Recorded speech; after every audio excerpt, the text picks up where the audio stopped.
রুমের ভিতরে কেন ঢুকতেছেন? এই সুইপারের বাচ্চা, তুই আমাকে মারছিস কেন? মারছি, ভালো করছি। দরজা খুলতে এত লেট হলো কেন? বুঝতে পারছি আপনাদের মতো বড়লোকের সময়ের খুব দাম আছে, তাই না? আমার মতো ময়লাওয়ালার সময়ের কোনো দাম নাই, তাই না? এই তুই হচ্ছিস ময়লাওয়ালা, আসছিস ময়লা নিতে, ময়লা নিয়ে চলে যাবে। তুই আমার গায়ে হাত তুললি কেন? এখন তো গায়ে হাত তুলছি, বেশি কথা বললে, বেশি বাড়াবাড়ি করলে জুতা খুলে একদম পিটাবো। কি কি বললি তুই? এইবার কিন্তু তুই বেশি বাড়াবাড়ি করতেছিস। বাড়াবাড়ি আমি করি নাই, বাড়াবাড়ি করতেছেন আপনি। আজকে আপনারে সুইপার বানাবো, আপনি বাসা বাড়িতে গিয়ে ময়লা নিয়ে আসবেন। কি বললি তুই? কি মনে করছেন আমার গায়ে হাত দিতে পারবেন? পারবেন না। ছাড়, আমার হাত থেকে লাগতেছে কিন্তু। না, আমি ছাড়বো না। আমি কিন্তু আমার হাজবেন্ডকে ডাক দিব। ডাক দিবেন দেন, যারা ডাক দিবেন দেন, সমস্যা নেই। এই সজীব, কই তুমি? এদিকে আসো তো। সজীব, কোথায় গেলে? আমার হাজবেন্ড তো আইলো না। সত্যিকারে যদি আপনার হাজবেন্ড হইতো ঠিকই চলে আইতো। কি গো, তুমি আসছো না? দেখো তুমি আসছো। এই সুইপারের বাচ্চাটা আমার সাথে কিরকম বেয়াদবি করতেছে।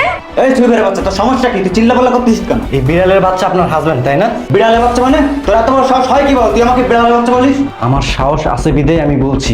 তোর যদি সাহস থাকে তুই বল, তুই সত্যি সত্যি ম্যাডামের হাজবেন্ড? এই তুমি বলছো না কেন তুমি আমার হাজবেন্ড? মানে বলবে কি করে? আসল স্বামী রেখে নকল স্বামীকে বললে সে কিভাবে বলবে তোমার হাজবেন্ড? আসল স্বামী মানে? মানে আমি আসল হাজবেন্ড আর ও নকল হাজবেন্ড। তুমি তুমি কখন আসলে? আমি আরো 4 দিন আগে বাংলাদেশে আসছি। এই 4টা দিন শুধুমাত্র তোমাকে ফলো করেছি। বাইরের লোক আমাকে অনেক বলছে, অনেক বুঝাইছে তুমি অন্য একটা ছেলের সাথে পরকীয়া করতেছো।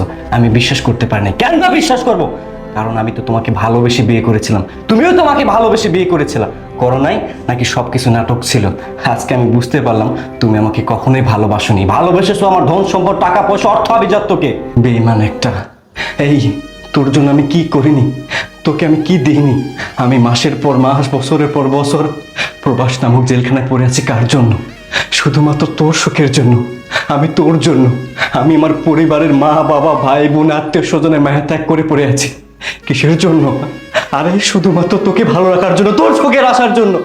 আর তুই কি করলি? আমার সাথে বেইমানি করলি। জানিস আমি তোকে অনেক ভালোবাসতাম রে। তোর জন্য আমার এক বুক ভালোবাসা ছিল। জানিস আমার মতো হাজারো প্রবাসী যারা প্রবাস নামক জেলখানায় সুইপারে কাজ করে, কিন্তু তারা বাংলাদেশে আসতে পারে না। কেন আসতে পারে না জানিস?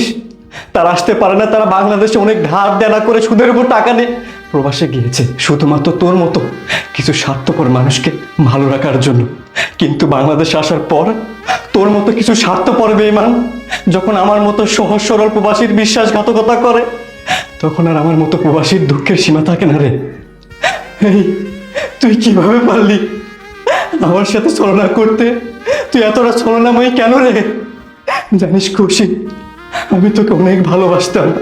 আমি চাইলে অন্য একটা মেয়েকে বিয়ে করতে পারতাম। আমার জন্য ঢাকা শহরে অনেক অনেক মেয়ে পাগল ছিল, কিন্তু আমি তাদেরকে ভালোবাসিনি। ভালোবেসেছি তোকে। তোকে ভালোবাসতে গিয়ে আমি আমার পরিবারকে ত্যাগ করেছি। জানিস আমার মা বাবাকে অনেকবার বলছিল, বাবা আমি তোর জন্য ভালো একটা পাত্রী দেখেছি, তোকে বিয়ে করতে হবে তাকে, কিন্তু আমি করিনি।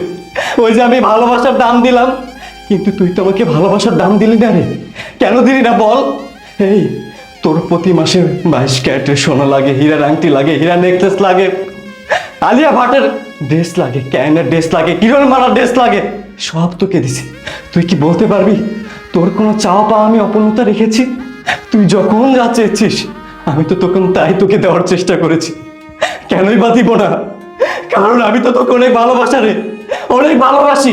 আজকের এই দিনটি দেখার জন্য আমি মোটেও প্রস্তুত ছিলাম না। এর চাইতে ভালো হতো কি জানিস? আমি যদি সত্যি সত্যি মরে যেতাম, ওটাই মনে হয় আমার জন্য ভালো হতো। জানিস আমি প্রবাসে থাকাকালীন সময় আমি 7 দিন অসুস্থ ছিলাম, কিন্তু আমি সেটা তোকে বলিনি। কেন বলিনি জানিস? আমি ভেবেছিলাম সেগুলো যদি তোকে বলি তুই তো অনেক কষ্ট পাবি রে, কারণ আমি তো তোকে ভালোবাসি। তোকে তো কষ্ট দিতে চাই না, আমি তো তোকে কষ্ট দিতে চাই না। আমি প্রবাসে থাকাকালীন সময় আমার বুকটা ছটফট করতো, আমার বারবার তোর কথা মনে পড়তো।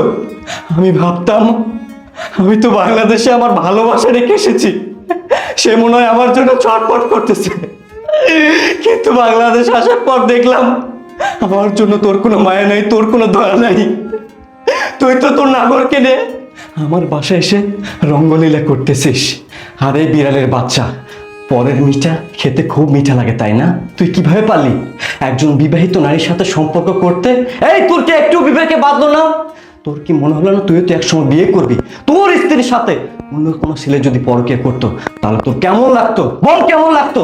তোর বোনের সাথে যদি কেউ পরকীয়া করতো তাহলে তোর কেমন লাগতো?